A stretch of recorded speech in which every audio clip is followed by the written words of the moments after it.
Яа, сайн байцгаана уу. Тэгэхээр ойрын үед хятад төрөл бүрийн амар хэрэгүүд ихээр гарч байна. Тэгээд би тэнд сурдаг, ажилдаг хүмүүстэй анхааруулга өгөх зорилгоор энэ бичлэгээ хийж байгаа шүү.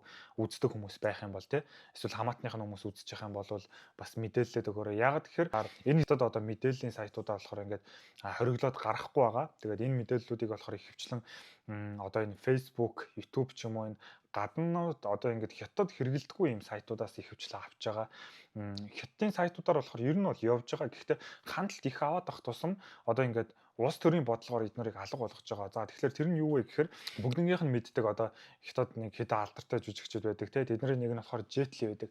Jet Li нь болохоор та бүхэн санаж байгаа бол нэг хэдэн жилийн өмнө лээ нэг одоо баг 10 жил болох гэж байна уу? 10 жил арай болоогүй бах. 7-8 жилийн өмнө Jet Li айгу хүнд өвдчихсэн. Тэгээд бичлэг зургнууд гадуур айгу ихээр явж исэн. Тэгсэн чинь саяхан 24 оноос хойш одоо Jet Li болохоор бүр ингээ бие нь сайжраад одоо өнгөрсөн жилийн бичлэгнүүдээр баг ингээл үсрээл жоохон хөвгчэг ингээл бүжиглээл ингээл янз бүрийн юм хийгээл яваад байгаа. Бамбайгаас болоод одоо ер нь бол бие нь муудсан гэж одоо ингээд гадны сайтуудаар ч юм уу хятад сайтуудаар зөндөө явж исэн болвол одоо 1-2 жилийн өмнөөс одоо ингээд бие нь маш сайжраад одоо яваад байгаа. Шавлингийн залуухан ингээд ламаас одоо зүрхийг нь авсан. Тэгээд ингээд одоо маш эрүүл байгаад байна гэснийг ингээд тайлбарлаж ирсэн. Зарим нь болохоор ингээд төрөл бүрээр тайлбарлаж байгаа. Гэхдээ ер нь ихэнх одоо ингээд таамаглалууд нь болохоор залуу хүнээс одоо шилжүүлэх заслаар ийм гайгүй эрүүл болсон байна гэсэн байсан. Тэгээд би бас өмнөх хөчлөн дээр ярьжсэн та бүхэн санаж байгаа бол Малайзийн 17 дугаар одоо удирдагч хамгийн том эрхэм тэргүүн хятад айлчлахдаа одоо манай хүүхдэд маш онцгой ингэж одоо хандаж манай хүүхдэд ингэж засал хийж маш түргэн хугацаанд ингэж үйлчлэгээ үзүүлсэнд ингээ хятад талд баярлж байгаа шүү гэсэн тийм юм яриад тэгээ уйлж байгаа бичлэгнүүд бас одоо айлчлалынхын үеэр байсан. За тэгээд тэр нь болохоор 3 сарын хугацаанд Малайзийн удирдагчийн хүүхдэд эргэтэн шилжүүлж өгсөн тийм мэдээ юмд гарч исэн.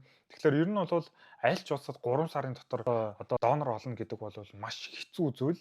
Хамгийн хөгжсөн одоо хамгийн одоо ер нь бол хятад болохоор одоо ер нь донорын орн болж байна. Гэхдээ л ер нь бол айлч улсад 3 сарын хугацаанд олно гэдэг бол хэцүү. Тэгээд бас саяхан бас нэг мэдээ явж исэн. Тэр нь болохоор нэг хятадын айгуу том эмнэлгийн эмч нь өөрөө ярьсан байсан юм нь болохоор хятад бол одоо донорын улс бол болох гээд байна. Том одоо ингээд удирдагч нарт эсвэл гадны баян хүмүүст одоо донор болох зорилгоор ийм хүмүүсийг одоо ихээр нь бэлдэж гинэ ч гэдэг юм уу тийм ярьж ирсэн. Тэгээд тэр хүний ярьж байгаагаар болохоор миний санахаар бол нэг Казахстаны маш том сарын дотор ингээд хэрэгтэй эргэтнийг нь олж өгөөд эргэтэн шилжүүлэх одоо ингээд мис засал хийсэн тийм одоо юм ярьсан байсан. Тэгээд ер нь бол ингээд иймэрхүү юмнууд зөндөө ихээр гарч ийн. Тэгээд саяхан бас миний ярьсан бичлэгийг санаж байгаа бол 10 жилийн хүүхдүүдэд цусны шинжилгээ бас авсан байсан.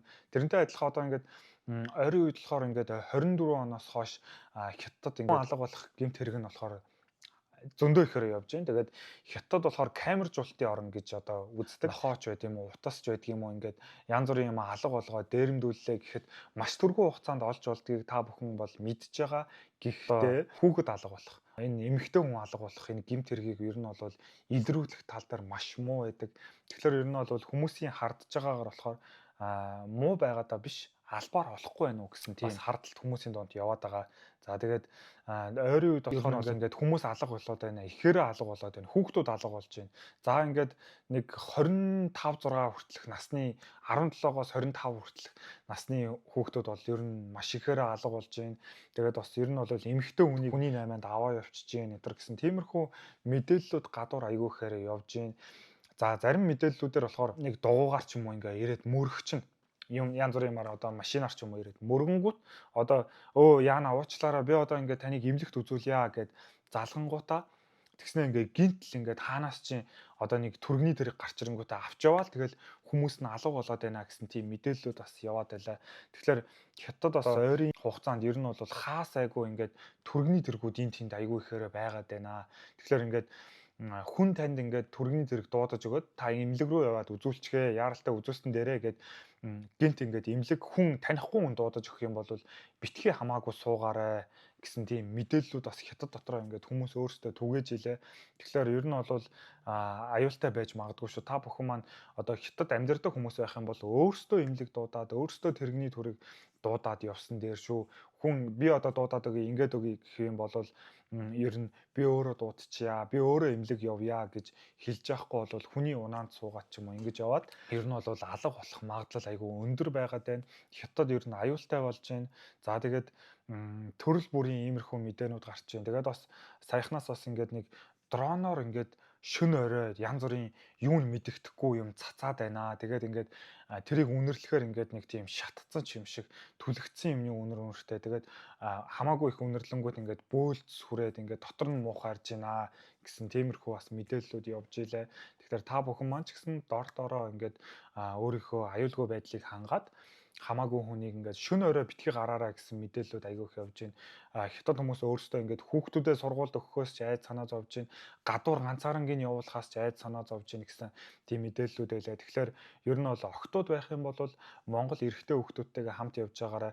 Ганцаараа битгий хамаагүй яваарай. Тэгээ шөнө болж өгвөл ганцаараа битгий яваарай. Тэгээд ингээд алга болсон энэ гэмт хэрэгүүдийг одоо хүний наймааг одоо явцсан байж магадгүй ийм хэрэгүүдийг одоо илрүүлэх нь жоохон удаан байна, муу байна гэсэн мэдээллүүд айгүй их явж байна. Тэгэхээр та бүхэн манаас өөрийнхөө аюулгүй байдалд анхаараарай. Баярлалаа.